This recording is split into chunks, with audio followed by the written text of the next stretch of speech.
Então vamos lá, gravando. 1, 2, 3, foi!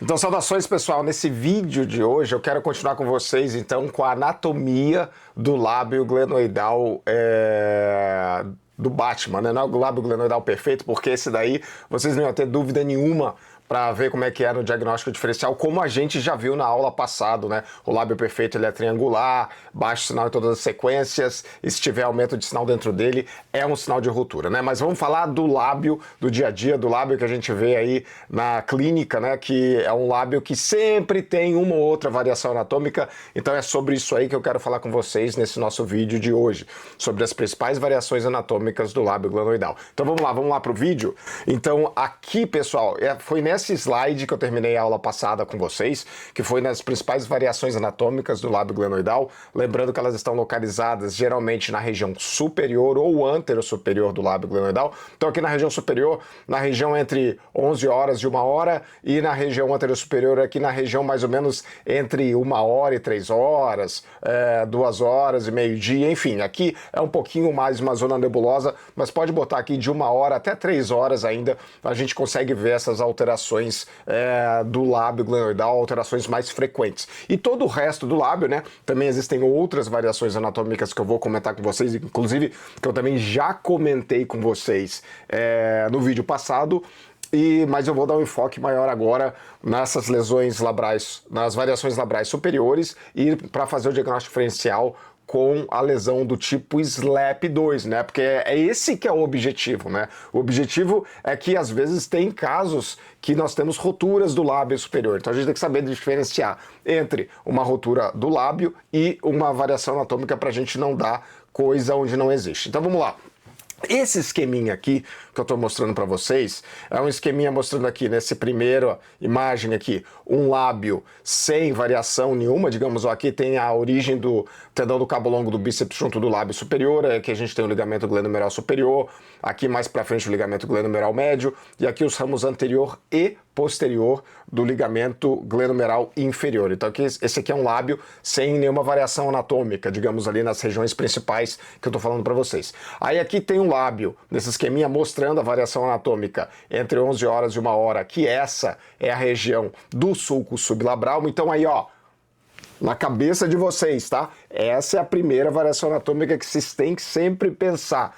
Sulco sublabral, que fica localizado entre 11 horas e 1 hora. Tá? Nessa região. Isso aí faz muito diagnóstico diferencial com rotura do lábio superior com lesão do tipo SLAP. Beleza? Então essa é a primeira variação anatômica. A segunda variação anatômica é essa daqui que acontece na região antero-superior, mais ou menos aqui na posição entre 1 hora e 3 horas, que nós temos o forame sublabral. Então essa é a segunda variação anatômica. Uma é só um sulco, a outra é um forame que se completa, que transfixa a base do lábio glenoidal. E às vezes as duas podem acontecer juntos, tá? O forame sublabral e o sulco sublabral, eles podem acontecer no mesmo paciente e, inclusive, quando isso acontece, isso aí aumenta a chance do paciente ter uma rotura verdadeira do lábio glenoidal, né? Que vai se estender para o lábio póstero superior. Beleza? Então vamos lá, vamos dando sequência aqui a esse nosso esquema.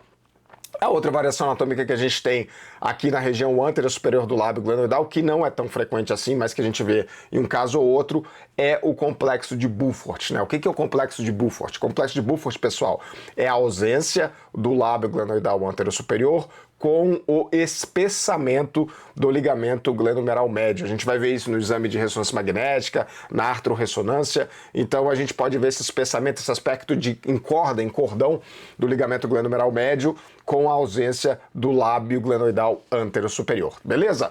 E aqui eu já quero fazer uma parada para vocês, para pedir para vocês o seguinte: mais da metade do pessoal que assiste os vídeos aqui do canal, do Expert MSK, não é inscrito no canal. Então, assim, agora guarda esse tempo aí e se inscreve no canal. Se tá gostando do vídeo também dá o like aí, que isso aí tudo ajuda o algoritmo a entregar esse conteúdo para mais gente. Mas assim, você tá vendo o vídeo, você tá gostando, se inscreve no canal e dá o seu like aí e vamos continuando aqui para a gente falar um pouco mais sobre essas variações aí do lábio glenoidal, beleza? Então essas são as variações do lábio. Então primeiro eu quero mostrar aqui uma imagem do sulco sublabral, né? Esse sulco sublabral, então, que fica na região aqui entre 1 e 11 horas, né?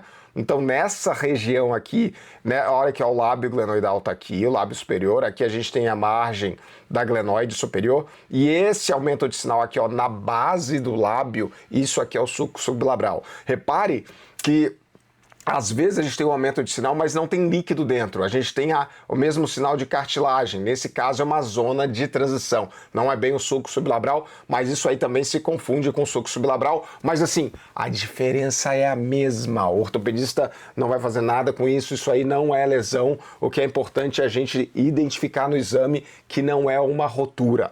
Tá? Isso aí é o mais importante que a gente tem que colocar, que a gente tem que identificar no exame. Então vamos lá, voltando para o nosso sulco sublabral, né? Esse aqui é um outro paciente com a ressonância magnética, isso aqui é uma artrorressonância, né? Até do exame passado aqui também era uma artrorressonância. Pessoal, vocês vão ver que eu uso muitos casos de artrorressonância para mostrar a anatomia do lábio glenoidal, porque a artrorressonância é um exame melhor do que a ressonância convencional.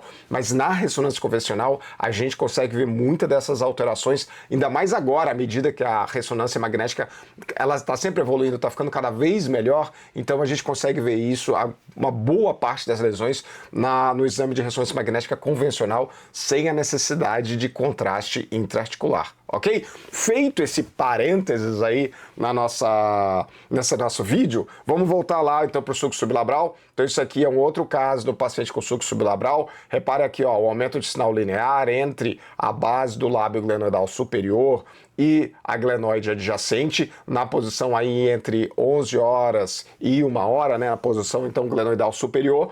Então aqui é na artrorressonância, no T1 com saturação e contraste intraarticular, a gente está vendo de novo o sulco sublabral aqui, ó, bem bonito, achado clássico, né? E aqui no plano axial, a gente vê essa linhazinha aqui, que é a linhazinha do sulco sublabral. Repare que essa outra imagem aqui que a gente está vendo, ó, é o tendão do cabo longo do bíceps que está saindo do lábio glenoidal nessa região, bem aonde está terminando, né, ou começando o sulco sublabral aqui no plano axial. Pessoal, quando que a gente vai ter certeza, ou quando que a gente vai ter uma maior confiança que a gente está vendo um sulco sublabral? Então, quando esse aumento de sinal aqui na base do lábio glenoidal, ele for linear e com menos de 2 milímetros, mais que 2 milímetros, a gente já encara como uma lesão do tipo SLAP 2, tá? O eixo desse aumento de sinal, ele está apontado para a glenoide, ele está apontado para dentro, ele está apontado para o meio, ele não está apontado para fora, ele não está apontado para dentro do lábio glenoidal. Se ele estiver apontado para o lábio, se ele estiver apontado para a lateral, para fora, isso aí é um sinal de lesão labral verdadeiro. É um SLAP tipo 2, provavelmente, aí na maioria dos casos. Mas se ele está apontado para dentro e está contornando a margem superior da glenoide, isso aí é um sinal de um sulco sublabral. E a outra característica do sulco sublabral é que ele termina na região aqui da ancoragem do cabo longo do bíceps. Ele termina junto da ancoragem do cabo longo do bíceps. Dito isso, pessoal, qual que é uma variação anatômica que a gente vê com uma certa frequência? O tendão do cabo longo do bíceps, às vezes a ancoragem dele é mais na região mais póstero superior. Então o sulco sublabral pode se estender até um pouco mais para trás nesses casos. Isso aí gera dúvida se você está vendo um sulco sublabral ou uma lesão labral verdadeira. Tá joia?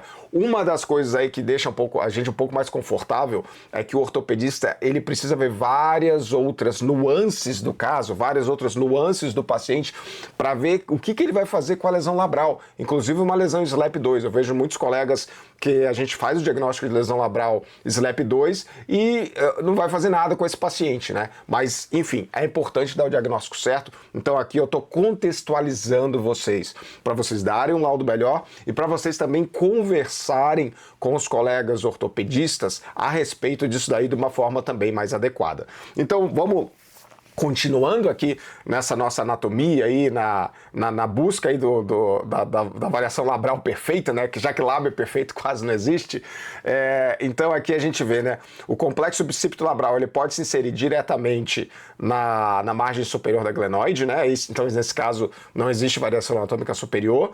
Às vezes você pode ter um sulco sublabral pequeno e às vezes o lábio glenoidal ele tem um aspecto mais hipertrofiado, como se ele fizesse quase uma membrana em cima aqui da glenoide, ó, e fazer esse sulco sublabral mais evidente, faz um lábio meio em avental. E, aliás, lábio e labrum, né, é diferente. Eu fui ver outro vídeo na tradução do YouTube, Toda vez que eu falava lábio glenoidal, eu traduzia como lips, né? Mas não é YouTube, é labrum. Então, assim, quando eu falo labrum, o YouTube ele traduz certo, né? Labrum glenoidal para o inglês. Mas quando eu falo lábio glenoidal, aí ele traduz como lips. Então, se você, meu caro colega, está assistindo em inglês porque você não sabe português, você tem duas opções. A primeira, você aprende português, tá?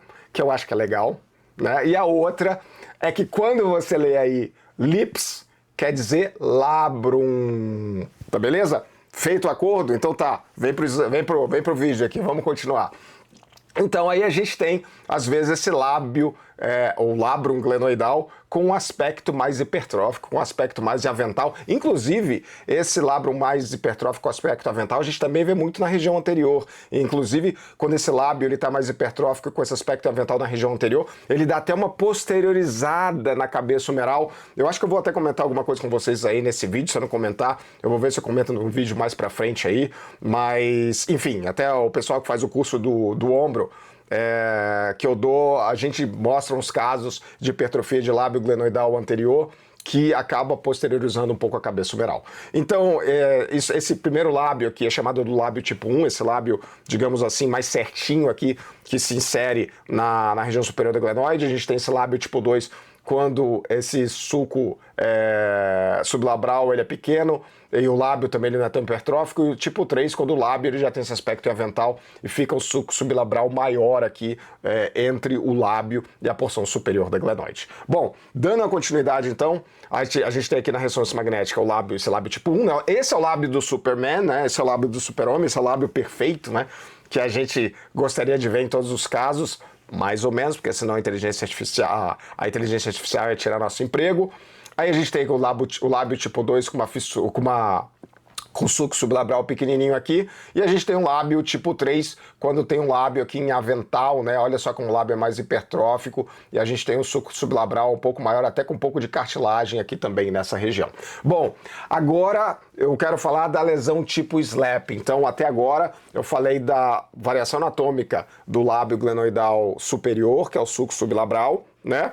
E agora eu quero falar do contraponto, né? Por que a gente tem que saber dessa lesão labral, ou dessa variação labral superior? É porque existe uma lesão labral que é muito parecida nessa região, e os ortopedistas eles podem tratar esses pacientes, né? Tudo isso, sempre quando é possível existe um enfoque maior do colega ortopedista na lesão. Então essa lesão labral superior, que a gente chama da lesão do tipo SLAP, né? Superior Labral Anterior Posterior Tear, se eu não me engano é essa daí, a lesion, essa daí é a tradução, mas quando a gente tem uma lesão no lábio superior, essa lesão ela está geralmente associada à origem aqui no complexo bíceps labral, ela pode ir para frente, ela pode ir para a região antero superior e póstero superior, às vezes ela até se estende para ter um aspecto mais global, mas enfim, isso aí é assunto para lesão do tipo SLAP. E aqui eu só quero dar uma pincelada para vocês para fazer a diferença do sulco sublabral para a lesão verdadeira, a lesão do tipo SLAP, né, aqui no lábio superior,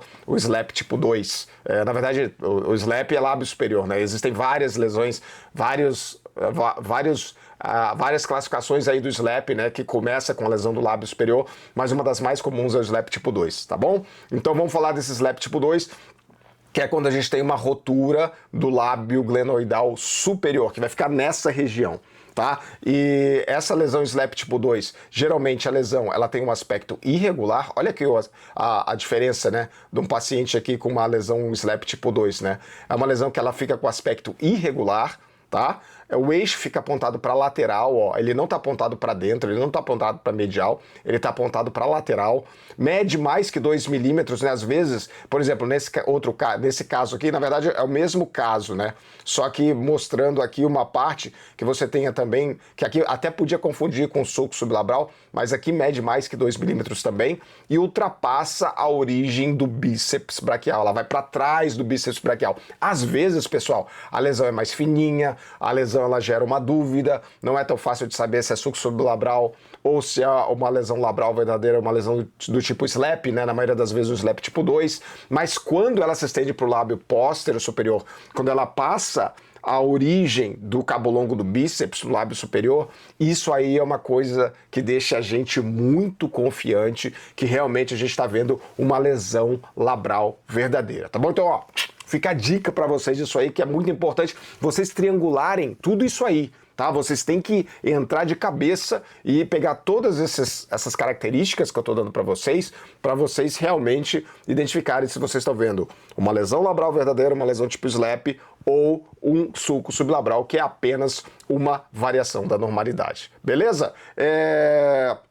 Cuidado que às vezes o lábio glenoidal superior, né, não é na base do lábio que você vai ter uma alteração que pode simular ruptura, mas sim entre o cabo longo do bíceps e o lábio glenoidal, tá? Às vezes faz uma indentaçãozinha nessa região, e essa indentaçãozinha aqui é normal, não confundir isso aqui com ruptura, tá? Eu já vi residente meu, já vi fellow meu, quando a gente vai conversar sobre o assunto, e o colega, ele acha que esse gapzinho, esse intervalinho aqui entre o tendão do cabo longo do bíceps e o lábio glenoidal superior, isso aqui é ruptura, mas isso aqui não é. Isso aqui é uma variação. Às vezes até pode ser, mas na maioria dos casos é só uma variação do normal. Eu acho até que tem um exame prévio aqui, ó. Aqui tem um caso que parece, mas não é, isso aqui é normal. Deixa eu ver um outro caso aqui, eu acho que teve um outro, ó, isso aqui, ó, essa indentaçãozinha aqui entre o lábio e o cabo longo do bíceps aqui também, ó, isso aqui não é ruptura, pessoal, isso aqui é só um sulco, um pequeno sulco aqui, é só uma pequena indentação que acontece aqui na junção do lábio glenoidal superior com o tendão do cabo longo do bíceps, tá bom? Então vamos lá, vamos continuando aqui esse nosso vídeo aqui mais pra frente. Interrompemos esse programa para falar que o vídeo ficou muito longo. E como ainda temos muitas coisas para falar sobre a variação anormal do lábio glenoidal, vamos terminar esse vídeo por aqui. Falamos sobre o sulco sublabral, mais uma rebarbazinha agora no final aí falando sobre essa outra variação anatômica. E anúncio de utilidade pública, se você ainda não está inscrito no canal, você está de brincadeira comigo. Se você está vendo o vídeo até aqui e está gostando, se inscreve no canal, dá o like, fala pro pessoal que tem um vídeo bacana explicando sobre a radiologia musculoesquelética, e eu conto com vocês aí para fortalecer o canal cada vez mais. Falou? Um grande abraço para vocês e a gente continua sobre as variações anatômicas do lábio glenoidal. A gente vai falar sobre o forame sublabral e o complexo de Beaufort no nosso próximo vídeo. Falou? Um grande abraço e vamos que vamos.